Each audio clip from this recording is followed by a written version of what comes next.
friends, welcome back to this online lecture series on the subject of structural features. In the previous lecture, we were discussing regarding the evaluation of the structure, and wherein we have seen the different stages of evaluation of the structure consisting of the preliminary investigation and the detailed investigation. Right? From today onwards, we are starting with a new topic, and that is the durability of the concrete. Right? So when we talk about durability of the concrete, then it can be said that it is going to be the most important, one of the most important aspects for the good performance of the structure. And several aspects related to evaluation of the structure or several types of failure that you see in day-to-day life are somewhere or the other related to the durability of the concrete. That is why it is very important for us to understand this particular topic in a very detailed manner. Right. So first of all, if you look at the definition of durability of concrete, then we can say that the ability of the concrete to resist the weathering action, chemical attacks, and abrasion while maintaining its desired engineering property. This particular term can be said as a durability of the concrete. That is, if it is going to able to resist the weathering action, along with that it is going to able to resist the chemical attacks and the abrasion, then it can be termed as a durable concrete. For different types of concrete, the level of durability expected is going to be different, right? But however, if we talk about the overall durability of the structure, then it can be said that it is basically the duration or lifespan of a structure during which you're not going to encounter any particular or any serious problem in the structure. That is, the trouble-free life of the structure can be termed as the durability of the structure, right? So, if we talk about the what you can say, the general scenario or general criteria in which we can say that a concrete is can be considered as a durable concrete, then these are these 4 points that are listed over here, which can be said that based on these 4 points we can categorize that particular concrete is durable or not. What is the first point? That is, the cement paste of structure is dense and having low permeability. That is, it should have minimum void and it should not be porous in nature, right? And second time, the other criteria is that the void ratio should be minimum or almost zero. Because what is going to happen is that if the concrete is going to be porous or permeable in nature, then in that case what is going to happen is that it is going to be acting as a medium for allowing the foreign material to enter inside the concrete structure. And once it is going to enter into this concrete structure, then as a result of that, all kind of problems are likely to start. So that is why it is essential that the concrete needs to be dense in nature and at the same time it has to be having low permeability. Second criteria is that under the extreme condition, presence of entrant air should be there in order to control the freezing and thawing action. Now this thing is more or less observed in the outside countries where these variation in the temperature is there due to the presence of snow and other things, right?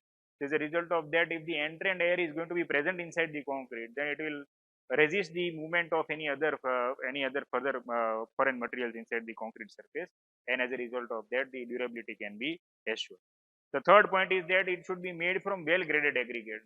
That is, the mixes of the aggregate should be well enough. Mixing of the aggregate should be good enough. That is, it should be such that the proper mixing of aggregate should be that it is 10 mm and 20 mm. Proper grading of the aggregate should be done as per the IS. And the last criteria is that the ingredients that are forming the core structure of the concrete should have the minimum presence of alkalis, sulfates, chloride ions, etc. Right? Because these are all these different these minerals are going to be the sources due to which the different types of attacks are going to be starting in the concrete, which we'll see in the next slide. Right? So these are the 4 different criteria that can be classified, based on which you can say that whether a concrete can be considered a durable or not. So now based on this, if we look at the factors on which the durability affects, then we can say that there are 5 factors, where the first factor is the cement content, second is the compaction, third is the cover, fourth is the curing, and fifth one is the permeability. So if we talk about each of these factors one by one, then first of all we talk about the cement content. So when you talk about cement content, then the first and the foremost thing about the cement content is the presence of the minerals such as the alkali, sulfate, and the chloride in a limited manner. So you need to check whether the range of these minerals that are present in the cement are within the permissible range that are prescribed by IS or not. If they are going to exceed this permissible value, then as a result of that, the chances of any of the attacks are going to be there. Chemical attacks is likely to be there, and as a result of that, the durability is going to be hampered.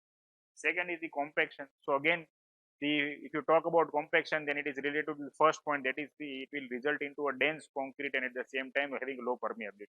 So this dense concrete can be achieved only when the void ratio is zero, and at the same time the intermolecular bonding between the particle is good enough, right? So as a result of that, the compaction of the concrete should be good enough, right? The third is regarding the curing, and curing, if the surface is not properly cured, and you are allowing for the movement of moisture to take place from the surface, then as a result of that, the possibility is that the air may pass through, carbon dioxide may pass through, and other foreign materials may pass through, and as a result of that, the sulfates present in the atmosphere may also pass through, and as a result of that, the possibility is that any of the effects is likely to take.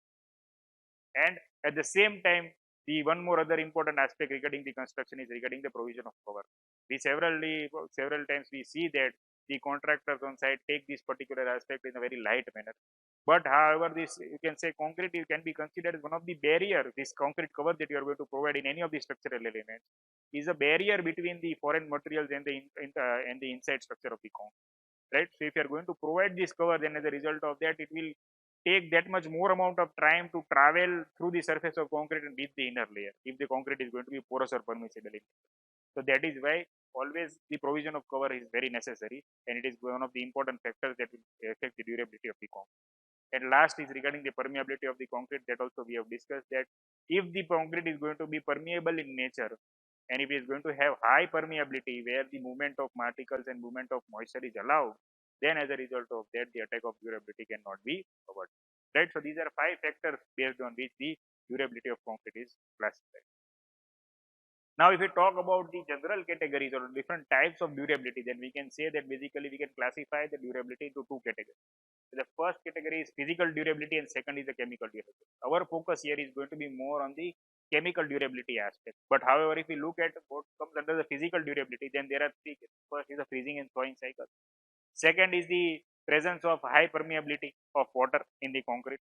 And third is the temperature stresses, or you can say the high heat of hydration that is going to be there based on the amount of minerals and amount of chemicals that are present in the cement. Right. So these 3 are going to be considered as the important physical parameters affecting the durability of the concrete. Right. And if we talk about the chemical durability, then in that case you can list down these 5 major reactions that may happen in a concrete. Where the first reaction is the alkali aggregate reaction. Second is the sulfate attack. Third is carbonation. Fourth is fluoride attack, and last one is the corrosion of the reinforcement. So in this lecture, we are going to cover the 2 cases. First is the carbonation and second is the fluoride attack, whereas the remaining cases will be discussed in the upcoming lectures. Right. So if we talk about carbonation of the concrete, now what is basically carbonation? So as the term is suggesting, the primary element is going to be the carbon dioxide. That is the carbon dioxide that is present in the atmosphere is going to react with the calcium hydroxide that is present in the concrete, and as a result of calcium carbonate is going to be formed along with that of the water. So as you can see that CaCO3 plus water is going to be the byproduct, right? So due to this formation of calcium carbonate, what happens is that it is going to increase the volume of the concrete within surface, and as a result of that, it is going to exert pressure on the CSH gel that is there, right? As we all know that during the heat of the hydration process, that is when the cement is going to react with water, the CHS gel is formed, right?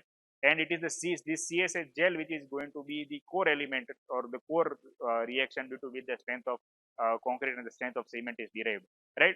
So when this CaCO3 will be formed, then as a result of that, there will be increase in the volume. And due to this increase in the volume, in order to occupy the space, it will try and exert pressure on the CSH gel, and as a result of that, the CSH gel is likely to break.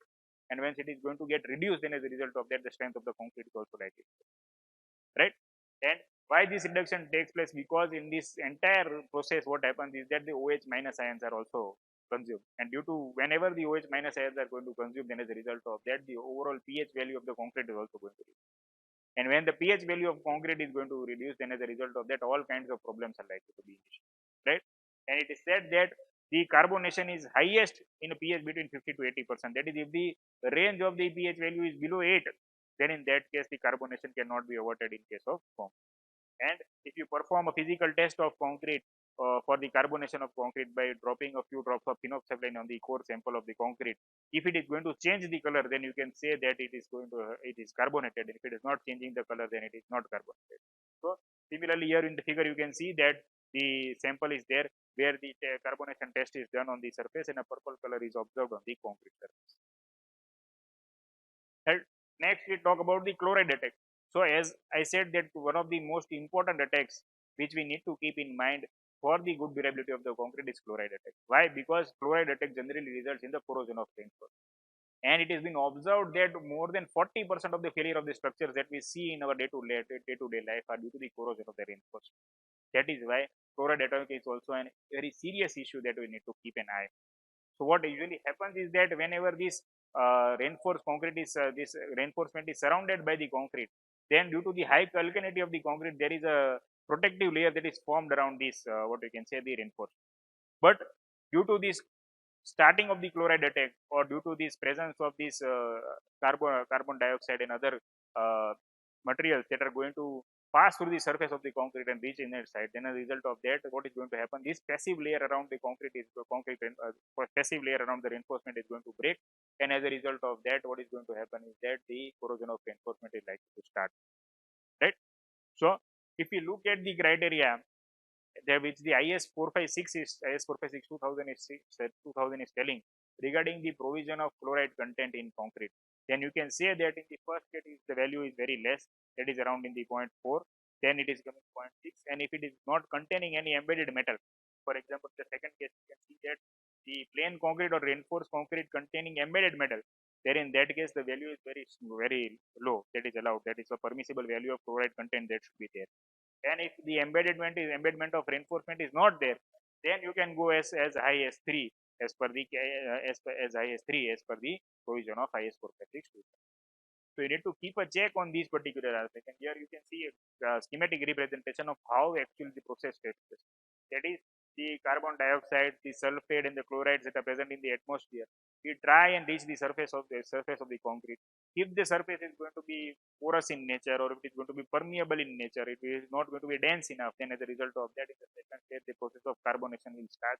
Then in the third stage, you can say that carbonation will reach towards the surface of the reinforcement, and in the fourth stage, you can see the corrosion of the reinforcement and the chloride attack is to be taking place at the surface of the concrete, right? And if you look at the progressive nature of this chloride attack, that how it progresses and how fast it develops, then you can see that the last stage, that is FeOH rise in H2O, it is showing the highest volume.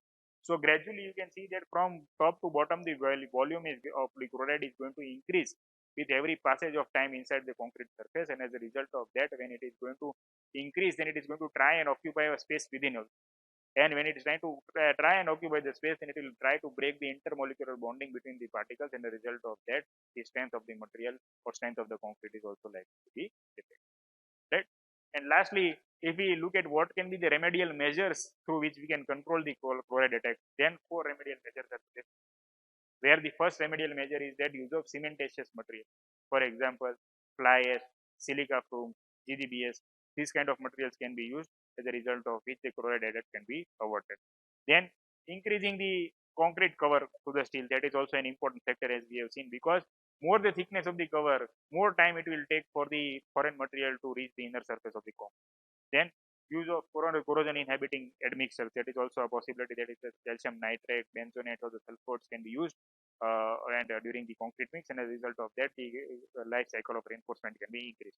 And lastly, the coating of reinforcement, that is epoxy based fusion coating can be done in order to increase the life of the reinforcement and prevent the corrosion of reinforcement to be started to be chloride, right? So if these 4 preventive measures are taken, then as a result of that, the possibility is that you can avoid the damage that is likely to take place due to the chloride, right? I hope that both these processes of carbonation and chloride attack are clear to you. In the next lecture, we'll be discussing regarding the corrosion of reinforcement.